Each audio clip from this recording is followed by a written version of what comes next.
नमस्कार दोस्तों, कहानी कथा में आपका स्वागत है। बहुत दिन चढ़े घंटों बीत गए, एक कप चाय की प्याली ना मिली। सो गई हो या भूल गई हो। घर में बूढ़े सास ससुर भी हैं और कॉलेज जाते ननंद देवर भी सभी तुम्हारी राह देख रहे हैं। जल्दी करो। नंदनी देवी बोलते हुए बहू आकांक्षा के कमरे में दाखिल हुई।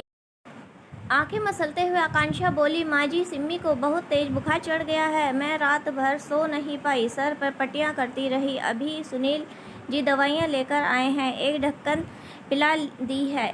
एक मदद चाहिए, आप या निशा दीदी इसके पास बैठकर ठंडे पानी की पट्टी करें।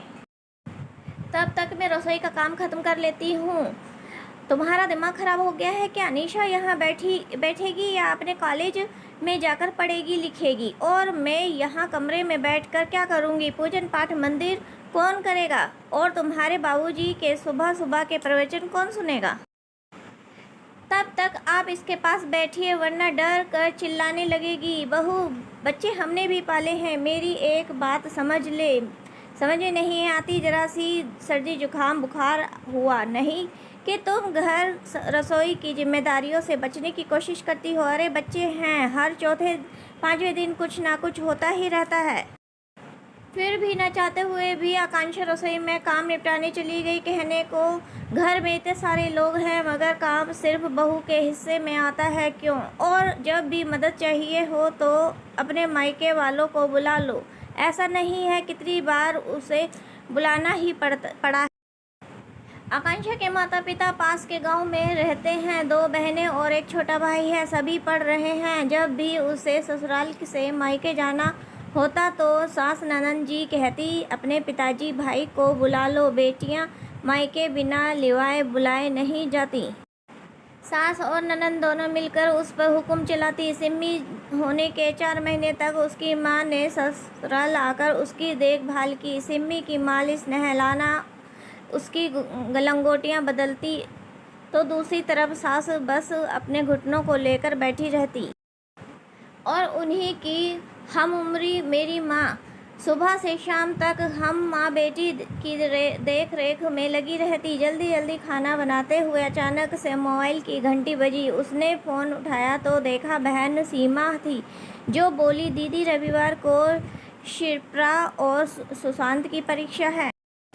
हम लोग अगर आपके घर शनिवार की रात को आ जाएं तो हमें बड़ी आसानी होगी सेंटर पर पहुंचने के लिए। अपनी बहन की बात सुन अचानक आकांक्षा को कुछ ख्याल आया और वह बोली, शनिवार को क्यों? अभी 1 घंटे के अंदर तुम सब लोग मेरी ससुराल आ जाओ। और सुन माँ, बाबूजी को भी लेकर आना, उन्हें बहुत दिन हो गए हैं छुटकी से मिलने हुए। उसकी तबीयत भी ठीक नहीं है, तुम सब आओगे तो उसे अच्छा लगेगा। अच्छा सुन, एग्ज़ाम वाली बात मेरे घर में किसी को पता ना चले। मायके में आकांक्षा की बहुत पूछ परख थी, सभी भाई बहन उसे बहुत मानते थे, उसका आदेश कभी नहीं टालते। इसलिए सीमा ने हाँ में हाँ मिलाकर फ़ोन रख दिया और पहुंच गए सभी लोग उसकी ससुराल। अचानक बहू के मायके वालों को देख नंदनी देवी सक पका गई। अरे आप लोग बिना बताए? तभी आकांक्षा रसोई से भागती हुई आई। आ गए आप लोग सब? अरे सीमा जी, सिम्मी को ठंडे पानी की पट्टियाँ तू रख दे। शिप्रा, सुशांत, तुम लोग निशा पूरब के कमरे में अपना सारा सामान रख लो, पढ़ना शुरू कर दो। मैं तब तक चाय नाश्ता बनाती हूँ। और माँ, तुम आराम से टीवी पर आस्था चैनल पर भगवत सुनो। सबके सामने नंदनी देवी कुछ नहीं बोली, मगर अपनी बहू के पीछे पीछे रसोई में पहुंची और बोली, बहू, ये क्या तमाशा है? तुम्हारे मायके वाले यहाँ क्यों आए हैं?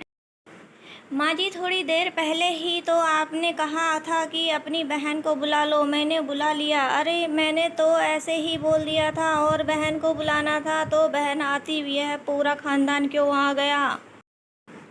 अब मैं क्या जानूँ माँ जी, आ गए तो भगा तो सकती नहीं। कुछ ज़्यादा ना बोल, चुपचाप चाय पकौड़े बनाने लगी। शाम को सब खाना खा रहे थे तो देखा आकांक्षा के पिताजी राम सूरत जी दाल चावल के बोरे झोले भर हरी ताज़ी सब्जियां फल लिए चले आ रहे थे।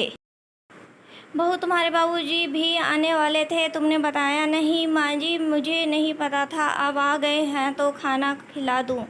नंदिनी जी बहुत ज़्यादा परेशान थी, मगर उस सबके सामने क्या कहती, और फिर इतने सारे बोरे झोले देखकर कहीं ना कहीं लालच बस यह सोच चुप रह गई।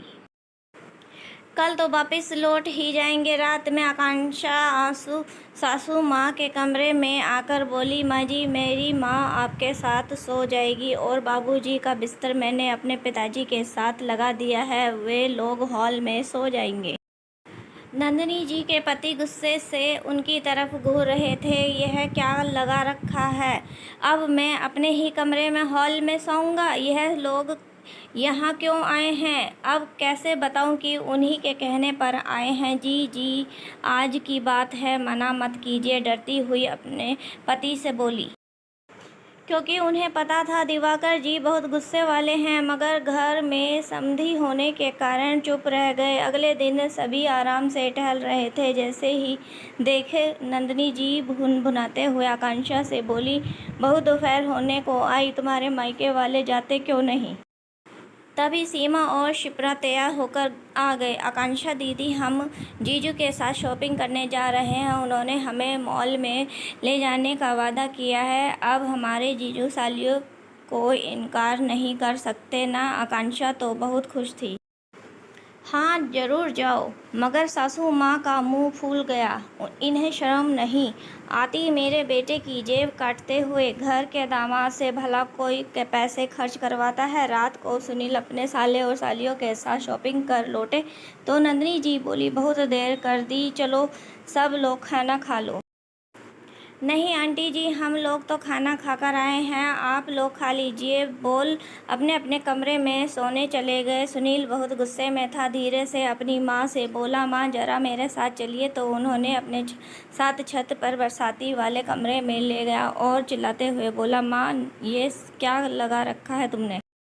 नंदिनी जी आश्चर्यचकित होकर बोली, बेटा, मैंने क्या किया? जो किया है तेरी बीवी ने किया है, उससे जाकर पूछ। ऐसे कैसे? आप ही तो आकांक्षा को हमेशा कहती हैं ना, अपने मायके वालों को बुला, अपने मायके वालों को बुला। इस बार भी आपके कहने पर ही सभी आए हैं। आपको पता है, लड़कियों ने सूट टॉप और साले ने शर्ट, वो भी इतने बड़े शोरूम से। मैं तो बहाना बनाकर बाहर बैठा रहा कि मेरा सर दर्द कर रहा है, मगर उन्होंने पेमेंट के लिए तो मुझे ही बुलाया। मालूम है, पूरे 6,000 का झटका लगा है मुझे। पीछे से दिवाकर जी भी आ गए। सही कह रहा है, तेरी माँ की वजह से तो मेरा कमरा भी छिन गया है। समधी जी के खनाटे तो तेरी माँ की खनाटों से भी बुरे हैं। सारी रात करवटें बदलते बदलते निकलती जाती है। भाई और बहन के भी गुस्से से बोले, मैं हमें भी प्राइवेसी नाम की चीज़ नहीं है, सभी जगह समय दखल देते रहते हैं। माँ, सबसे पहले तो इन लोगों को रफ़ा दफ़ा करो। आपके थोड़े से लालच के चलते हम सभी बहुत परेशान हैं। आप और निशा उसकी मदद कर सकते हैं, फिर भी अपनी जिम्मेदारियों से बचने के लिए उसकी बहन को बुलाते हैं।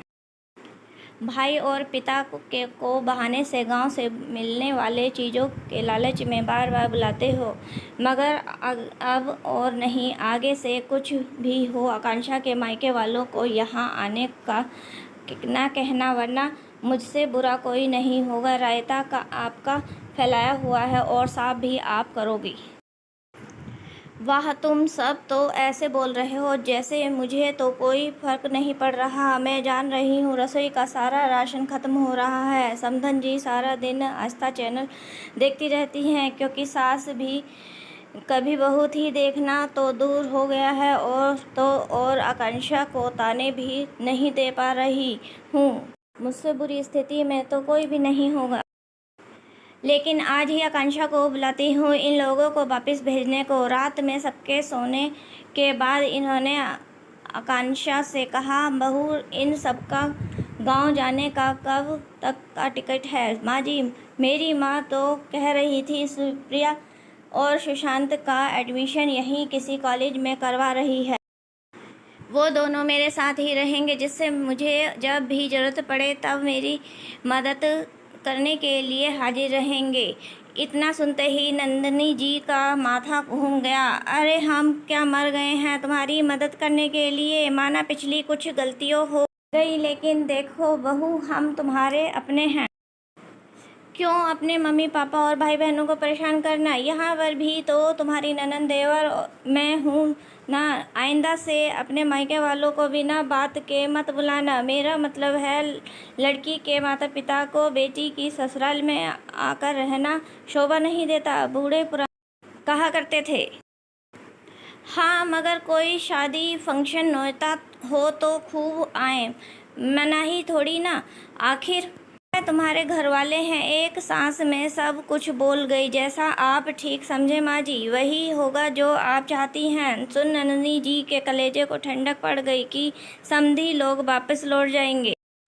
असल में आकांक्षा को बस उन्हें सबक सिखाना था, ताकि उसकी सास को अपनी गलती का एहसास हो। आखिर बहू ससुराल वालों की जिम्मेदारी है, फिर मायके वाले आकर बार बार उसकी जिम्मेदारी क्यों करेंगे?